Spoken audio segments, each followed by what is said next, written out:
Students, आज हम समझेंगे IELTS के लिसनिंग टेस्ट के बारे में, specially vocabulary. Listening test 4 parts में डिवाइडेड है और it takes 30 minutes to complete the test. We get extra 10 minutes to transfer our answers to the answer sheet. ये जो टेस्ट है ये असेस करता है, एनालाइज करता है हमारी ability to understand main idea, detailed information, opinions, purpose and attitude of the speakers, as well as our ability to follow the development of ideas.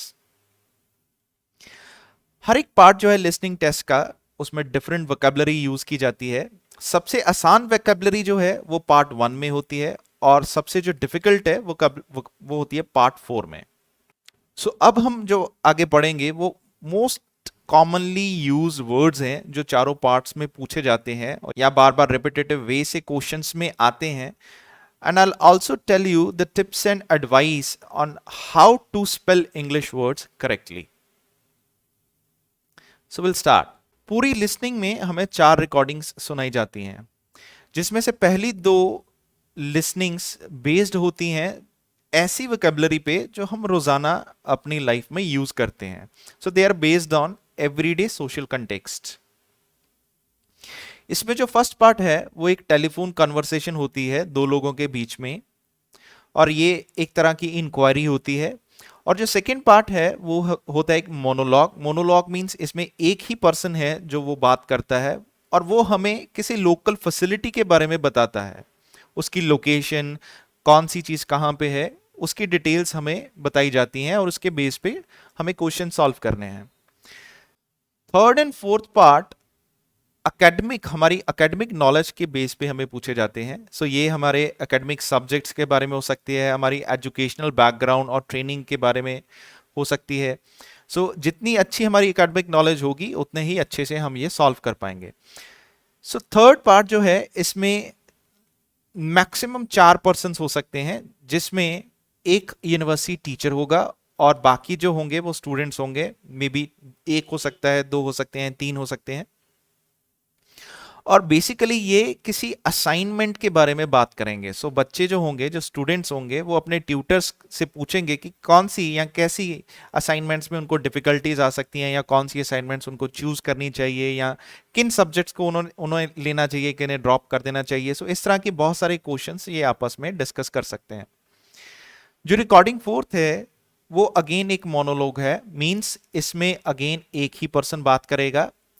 But ये क्योंकि एक एकेडमिक सब्जेक्ट या एकेडमिक टॉपिक पे बात होगी तो ये एक तरह का एक यूनिवर्सिटी लेक्चर होगा। एक टीचर होगा, एक ट्यूटर होगा जो एक सब्जेक्ट के ऊपर एक डिटेल्ड लेक्चर देगा और उसके बेस पे हमें क्वेश्चंस को सॉल्व करना होगा। इस लिसनिंग टेस्ट में कई तरह के क्वेश्चंस पूछे जा सकते हैं। हमें फॉर्म, टेबल, नोट या चार्ट को कंप्लीट करना होगा। ऐसे क्वेश्चंस हो सकते हैं। एक पैराग्राफ होगा जिसमें बहुत सारी ब्लैंक्स हो सकती हैं, उसे कहते हैं समरी कंप्लीशन। वो क्वेश्चंस आ सकते हैं। या एक सेंटेंस होगा, उसके बीच में एक ब्लैंक होगी तो उस ब्लैंक को फिल करना होगा। That is called sentence completion.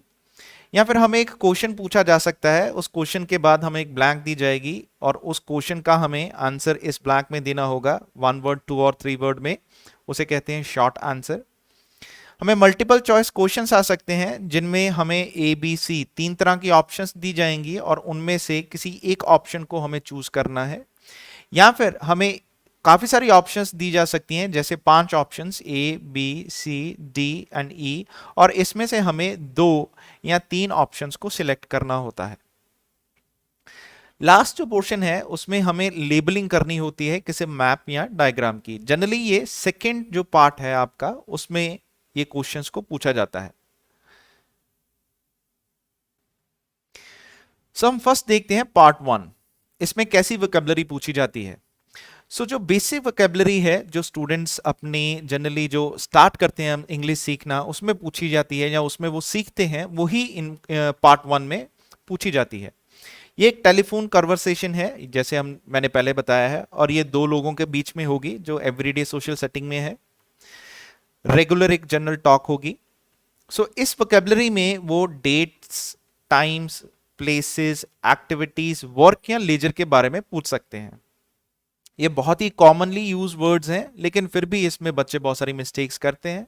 So let's see हमें किस तरह के क्वेश्चंस इसमें पूछे जाते हैं। सो इसमें क्वेश्चंस आ सकते हैं डेज के बेस पे, जैसे Sunday, Monday, Tuesday, Wednesday, Thursday, Friday and Saturday. इनके हमें स्पेलिंग्स पता होने चाहिए। वो हमें मंथ्स और सीजन्स के बारे में पूछ सकते हैं, जैसे जनवरी, फरवरी, मार्च, अप्रैल, मई and so on, including winter, spring, autumn and summer. सबसे कॉमन मिस्टेक यहाँ पे जो बच्चे करते हैं वो है स्पेलिंग ऑफ फरवरी के। इसमें या तो वो आर को भूल जाते हैं या फिर आर से पहले यू को इंक्लूड कर देते हैं। सो मैं आपको एडवाइस करूंगा कि आप इसके स्पेलिंग्स को अच्छे से याद करें, क्योंकि ये बहुत ही ज़्यादा यूज़ किया हुआ वर्ड है, स्पेशली पार्ट 1 में। तो ये अगर आपको आता है तो आप कोशिश करें कि ये वर्ड सही लिखें ताकि आपके मार्क्स ना कटें। इसके अलावा जो एक वर्ड है ऑटम, इसमें जो लास्ट एन है स्टूडेंट्स ये भूल जाते हैं लिखना, क्योंकि जनरली जब हम ऑटम बोलते हैं तो जो लास्ट का जो एन है वो साइलेंट होता है, वो नहीं सुन पाते। सो ये भी मैं एडवाइस करूंगा आपको कि आप इसके वर्ड्स, इसके लेटर को याद करें ताकि आप इसको सही तरह से लिख पाएं। इसके अलावा कई बार वो लोकेशंस को बताने के लिए शेप्स का यूज करते हैं, जैसे circle, square, rectangle, triangle, cylinder और सिलेंड्रिकल और owl. So shapes can be used when we refer to place in a city. For example, King's George Square. तो इसमें ये जो वर्ड आया है स्क्वायर, तो ये एक शेप है। सो इसलिए हमें ये शेप्स के बारे में या शेप्स के जो वर्ड्स हैं ये भी पता होने चाहिए, क्योंकि ये भी पूछे जा सकते हैं। हमें मोड्स ऑफ ट्रांसपोर्टेशन के बारे में क्वेश्चंस आ सकते हैं। सो ये जो सारे वर्ड्स हैं ये हमें पता होने चाहिए, इनके spellings. Automobile, truck, tractor, tram, subway, airplane, train, bicycle, car, pedestrian, passenger and commuter. इसमें यहाँ पे कम्यूटर एक ऐसा वर्ड है जो बच्चे गलती करते हैं लिखने में। या तो ये डबल एम जो है इसमें सिंगल एम लगा देते हैं, या फिर वो कंप्यूटर लिख देते हैं। सो कम्यूटर का मतलब होता है ट्रेवलर। तो कम्यूटर्स और ट्रेवलर्स ये वर्ड हम इंटरचेंज कर सकते हैं। So you need to understand कि कम्यूटर के जो सही स्पेलिंग है वो क्या है। इसके अलावा हमें कलर्स भी याद रखने जरूरी हैं, red, orange, yellow, green, blue, purple, white, black, brown. इसमें जो वर्ड है कलर, हमें जब ये सीधा वर्ड पूछा जाए कलर, तो अगर हमें ये आंसर में लिखना है तो हम COLOUR वर्ड भी लिख सकते हैं और COLOR भी लिख सकते हैं। ये दोनों ही वर्ड सही हैं। फर्क सिर्फ इतना है कि जो यू है ये ब्रिटिश में या ब्रिटेन में और कनाडा में लोग यूज करते हैं, लेकिन ये जो वर्ड यू है ये यूएस में यूज नहीं किया जाता। सो ये प्रेफरेंस की बात है। सो लेकिन दोनों ही वर्ड जो हैं एक्सेप्टेबल हैं। इसके अलावा वर्ब्स पूछी जा सकती हैं, जैसे suggest, develop, borrow, persuade, discuss, review, concentrate, believe, crash और ऐसी ही फर्दर। हमें ये ध्यान रखना है कि कभी ये जो वर्ब्स होती हैं ये पर्सन, जेंडर या टेंस के साथ अटैच्ड होती हैं, तो अगर हमें उसको ध्यान नहीं दिया तो गलत हो जाएगा हमारा आंसर। जैसे कि अगर मैं लिखूं द एम्प्लॉइज और मैं लिखूं द एम्प्लॉय, एम्प्लॉय या वर्कर, उसके बाद अगर एक वर्ब हमें यहां पुट करनी है जैसे सजेस्ट, तो यहां पे जब मैं लिखूंगा सजेस्ट, SUGGEST, तो इसके साथ एस या ES की जरूरत नहीं है। क्यों? क्योंकि एम्प्लॉइज जो सब्जेक्ट है ये प्लूरल है। लेकिन अगर एम्प्लॉई लिखा है और ये सिंगुलर सब्जेक्ट है, जैसे कि आप देख सकते हैं, तो जब मैं इसको वर्ब को यूज करूंगा तो मुझे आंसर में इसके साथ एस को यूज करना पड़ेगा। सो इस यहां पे हम ध्यान रखेंगे कि किस वर्ब के साथ एस या फिर ES का यूज होता है। इसके अलावा अगर हमारे पास कोई सेंटेंस है जिसमें वर्ब के साथ ING यूज करना जरूरी है या फिर थर्ड फॉर्म ऑफ की वर्ब यूज करना इंपॉर्टेंट है, तो हम उसका भी ध्यान रखेंगे। हम ऐसा नहीं करेंगे कि इसकी जगह पे वर्ब की फर्स्ट फॉर्म यूज कर लें, उस केस में हमारा आंसर गलत हो जाएगा। सो यहाँ पे जहां पे यूज करने की जरूरत है ING, वहां पे हम ING यूज करेंगे, और जहां पे थर्ड फॉर्म ऑफ की वर्ब यूज करने की जरूरत है वहां पे हम ये यूज करेंगे। नेक्स्ट वो एडजेक्टिव्स के बारे में क्वेश्चन हो सकता है, जैसे beautiful, necessary, fantastic, comfortable, convenient, wonderful, terrible, temporary, permanent, knowledgeable, exciting या excited, boring, difficult, easy, interesting. So इसमें जब हम एडजेक्टिव यूज करते हैं तो we need to make sure, अगर यहाँ पे डबल एस या डबल आर या कोई डबल वर्ड यूज किया गया है या डबल एम वर्ड यूज किया गया है, मतलब कोई भी वर्ड है जो डबल है, तो जब हम आंसर हमारा आंसर शीट में लिखेंगे तो बहुत बार स्टूडेंट्स इसे एक ही लिखते हैं, ये दोनों एस या दोनों एम लिखना भूल जाते हैं। तो ये एक चीज हमें ध्यान में रखनी है कि हम अगर डबल कॉन्सोनेंट यूज किया गया है तो उसे यूज करें। इसके अलावा हमें नंबर, टाइम या करेंसी के बारे में क्वेश्चन आ सकता है। जनरली ये पार्ट 1 में बहुत ही कॉमन है पूछना, और इसे अगर हमें सही तरह से लिखना आ जाए तो हमारे अच्छे मार्क्स आ सकते हैं। अगर वो हमें करेंसी के बारे में पूछें, फॉर एग्जांपल वो बोलते हैं लिखने के लिए $30, तो हम इसे ऐसे वर्ड्स में भी लिख सकते हैं या इसे ऐसे नंबर में भी लिख सकते हैं।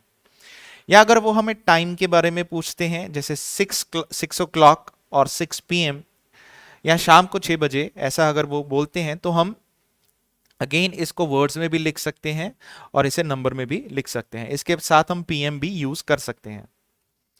अगर कोई सेपरेट नंबर वो हमें बोलते हैं लिखने के लिए, जैसे 10,000, तो अगेन हम इसे वर्ड्स में भी लिख सकते हैं और नंबर में भी लिख सकते हैं।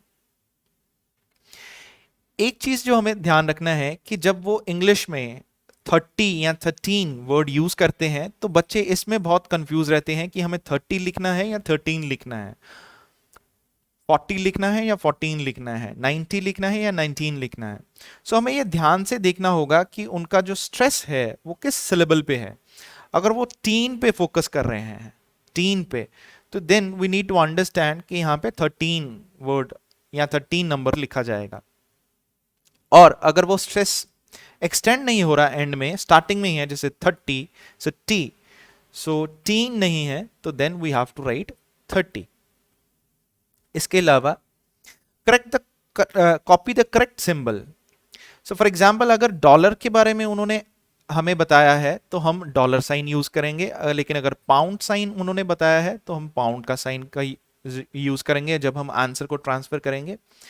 एक चीज और जो हमें ध्यान में रखनी है वो ये कि अगर डॉलर या पाउंड का साइन हमें ऑलरेडी क्वेश्चन में दिया है, फॉर एग्जांपल हमें एक ब्लैंक पूछी गई है लेकिन उसके स्टार्टिंग में डॉलर का साइन ऑलरेडी दिया हुआ है या फिर पाउंड का जो साइन है वो ऑलरेडी दिया हुआ है, इन सर्टेन केस हमें वो साइन अपनी आंसर शीट में ट्रांसफर नहीं करना है। जैसे उन्होंने अगर बोला $750, तो हम 750 वर्ड यहां पे या नंबर डायरेक्टली यहां पे लिख देंगे, हम उसके साथ डॉलर साइन अपने आंसर शीट पे ट्रांसफर नहीं करेंगे। करेंसी के केस में हमें एक चीज का ध्यान रखना है कि करेंसी वो यूज कैसे करते हैं, मतलब करेंसी को बताते कैसे हैं। अगर कुछ ऐसा बोला जाए $750, $750, जो वर्ड डॉलर है उसका जो साउंड है वो एंड में आता है, तो हमें ये पूरा वर्ड या पूरा नंबर इकट्ठा लिखना है $750। अगर वो कुछ ऐसा कहें, फॉर एग्जाम्पल $7.50, $7.50, सो उन्होंने जो वर्ड है डॉलर या पाउंड वो दो नंबर्स के बीच में यूज किया है, $7.50, सो 750 नहीं कहा, $7.50 कहा है, तो इसे हमें 7.50 लिखना है। इसका मतलब है $7.50, जैसे हम बोलते हैं 7 रुपए और 50 पैसे, 750 रुपए और 7 रुपए 50 पैसे। सो अगर जो साउंड है डॉलर और जो वर्ड है डॉलर वो नंबर को तोड़ता है और उसके बीच में आता है, तो हमें याद रखना है कि हमें बीच में डॉट लगा के, मींस डेसिमल में बताना है $7.50। जैसे फॉर एग्जांपल $250 हो गया, $250, और हो गया $2.50 हो गया $2.50। आई होप आपको ये समझ आ गया है कि हमें करेंसी को कैसे यूज करना है, कैसे लिखना है। और हमें ये डॉलर साइन तभी यूज़ करना है अगर हमें क्वेश्चन में या पूरे हमारे जो लिसनिंग टेस्ट है उसमें अगर डॉलर साइन पहले से लिखा हुआ है तो हमें फिर ये आंसर शीट पे नहीं उतारना है।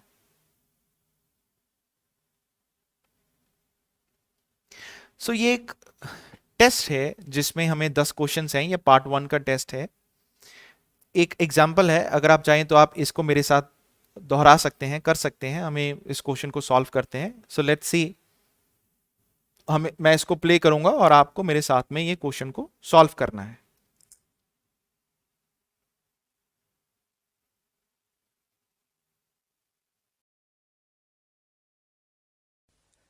You will hear a telephone conversation between a customer and an agent at a company which ships large boxes overseas. Good morning, Packham's shipping agents. Can I help you? Oh, yes. I'm ringing to make inquiries about sending a large box, a container, back home to Kenya from the UK. Yes, of course. Would you like me to try and find some quotations for you? Yes, that'd be great. Thank you. Well, first of all, I need a few details from you. Fine. Can I take your name? It's Jacob Mkere. Can you spell your surname, please? Yes, it's Mkere. Is that M for mother? Yes. Thank you. And you say that you will be sending the box to Kenya? That's right. And where would you like the box picked up from? From college, if possible. Yes, of course. I'll take down the address now. It's Westall College. Is that Westall? Yes, college. Westall College. And where's that? It's Downlands Road in Bristol. Oh, yes, I know it. And the postcode? It's BS8 9PU. Right. And I need to know the size. Yes, I've measured it carefully and it's 1.5 metres long. Right. 0.75 metres wide. Okay. And it's 0.5 metres high or deep. Great. So I'll calculate the volume in a moment and get some quotes for that. But first, can you tell me, very generally, what will be in the box? Yes, there's mostly clothes. Okay. And there's some books. Okay, good. Anything else? Yes, there's also some toys. Okay, and what is the total value, do you think, of the contents?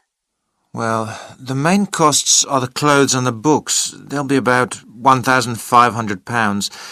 But then the toys are about another 200. So I'd put down £1,700.